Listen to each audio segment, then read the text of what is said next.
Shalom saudara-saudara terkasih di dalam Tuhan.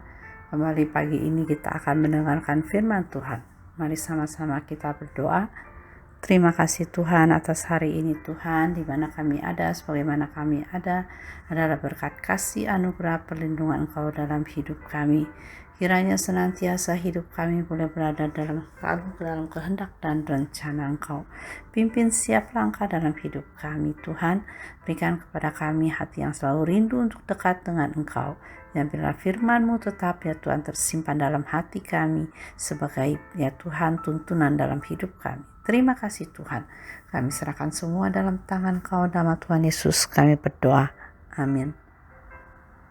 Firman Tuhan pada pagi hari ini bertemakan tentang semangat tanpa ketaatan adalah percuma. Dari pembacaan firman ini kita melihat betapa bersemangatnya bangsa Israel saat membawa tabut Tuhan kembali ke Yerusalem. Kalau kita baca, mereka menaikkan tabut Allah itu ke dalam kereta yang baru setelah mengangkatnya dari rumah Abinadab yang di atas bukit. Lalu Uza dan Ahio, anak-anak Abinadab, mengantarkan kereta itu. Ini terdapat di dalam 2 Samuel pasal yang ke-6 ayat 3 dan 5. Daud dan seluruh kaum Israel menari-nari di hadapan Tuhan dengan sekuat tenaga, diiringi nyanyian, kecapi, gambus, rebana, kelentung, dan ceracap. Tabut adalah tanda kehadiran Tuhan di tengah umatnya dan menjadi pusat dari kehidupan bangsa Israel. Kalau kita baca di dalam 2 Samuel pasal 6 ayat 6 dikatakan, ketika mereka sampai ke tempat pengirikan Nakon, maka Uza mengulurkan tangannya kepada tabut Allah itu, lalu memegangnya karena lembu-lembu itu tergelincir. Karena terlalu bersemangat, sampai-sampai mereka mengabaikan aturan-aturan yang telah ditetapkan. Dalam aturan tersebut dijelaskan bahwa tak seorang pun diperbolehkan menyentuh tabut perjanjian, lambang dari kehadiran Tuhan. Di dalam Bilangan pasal 4 ayat 15 dikatakan, janganlah mereka kena kepada barang-barang kudus itu, nanti mereka mati. Namun Uza telah melanggar ketetapan Tuhan itu, yaitu mengulurkan tangannya kepada tabut Allah itu. Dan karena keteledorannya ini, Uza harus menuai akibatnya. Ia mati di sana dekat tabut Allah itu. Ini terdapat dalam 2 Samuel pasal yang ke-6 ayat yang ke-7. Ternyata bermodalkan semangat saja dalam melayani Tuhan tidaklah cukup tanpa disertai pengenalan yang benar akan Tuhan dan taat melakukan kehendaknya atau perintahnya.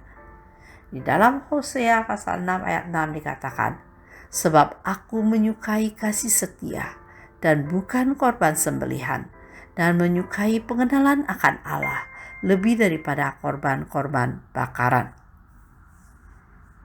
Dalam penilaian Tuhan, ketaatan itu jauh lebih berharga daripada sekedar semangat di dalam melayani.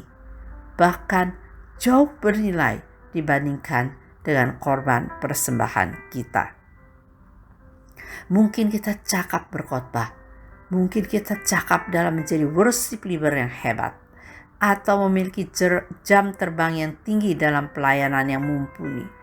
Tetapi jika kita tidak menjadi pelaku firman Tuhan, maka apa yang kita lakukan tak lebih daripada seremonial belaka.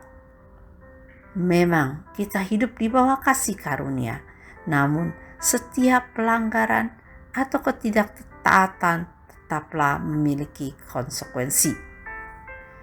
Mempersembahkan tubuh sebagai persembahan yang hidup, kudus yang berkenan kepada Allah, serta taat adalah tanda kita menghargai kehadirat Tuhan.